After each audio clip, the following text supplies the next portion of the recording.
So apparently I seem to have upset the pro-Shah, pro-monarchy, what a palaver crowd. And I keep getting messages saying, you Islamic, you're not allowed to have an opinion, go back to India, deal with your Indian. I'm not Indian, guys, stop that. That's silly, that's racist. Anyway, they keep telling me that I'm not allowed to have an opinion. So I thought, you know what?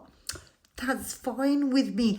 I'll take my big mouth and my opinion out of it, and instead I'll give you the opinion of Iranians. So I'm about to stitch in a video of an Iranian that lives in Iran. So forget my words. Let's let the Iranians speak. من برعکس همه اون کسایی که میگن که ایرانیا خودشونو خیلی غربی حساب میکنن یا مثلا خودشونو به غرب گم کردن، من فکر میکنم ایرانیا هیچ وقت نتونستن با جامعه غرب قاطی بشن. هیچ وقت نتونستن توی بطن جامعه غرب برن. هیچ وقت. برای همینی که از دنیا یه سری عقب‌ترن. همه دنیا از اسرائیل متنفره.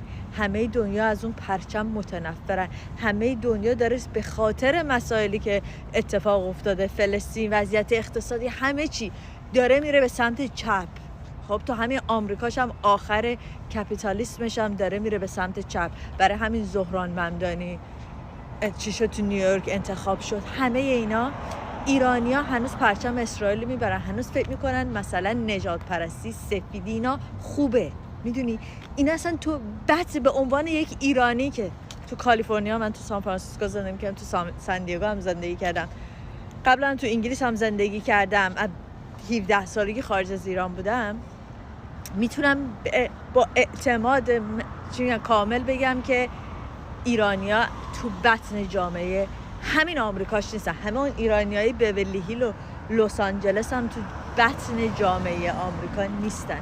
چون اگه تو بطن جامعه آمریکا بودن میدونستن اون پرچم کثافت آپارتیتو بردن.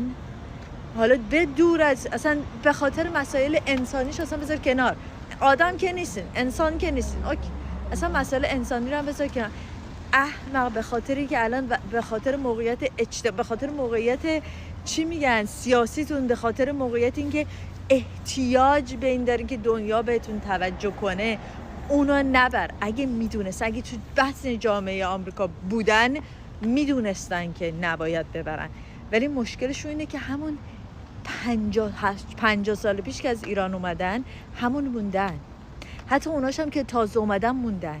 من به عنوان یکی که از صبح تا شب تو این جامعه هستم و با اینا، چون شکر خدا همه ایرانیان نظر سیاسی من بعدشون میاد با من حرف میزنن، چون چپ تو ایران فوش حساب میشه، منم چپم، چی میگن، مجبورم با اینا، یعنی دیگه قاطی شدم.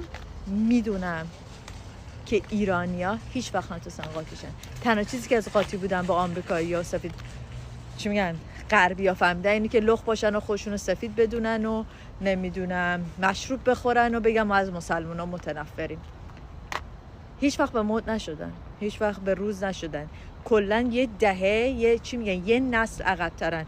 این اعتقادات وقتی کار میکرد که تازه تو ایران انقلاب شده بود، 50 سال پیش، 40 سال پیش. عزیزم الان دیگه اون نیست. الان اون غربی نیستش که تو 40 سال پیش فکر میکردی. عوض شده. برای اینکه بتونی جامعه جهانی رو به توجه کنی باید بروز باشی. باید بدونی چیه.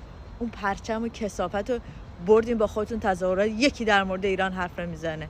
خب اون میخواین سلطنت رو بیارین تو ایران وقتی که همه از سلطنت متنفرن تو دنیا.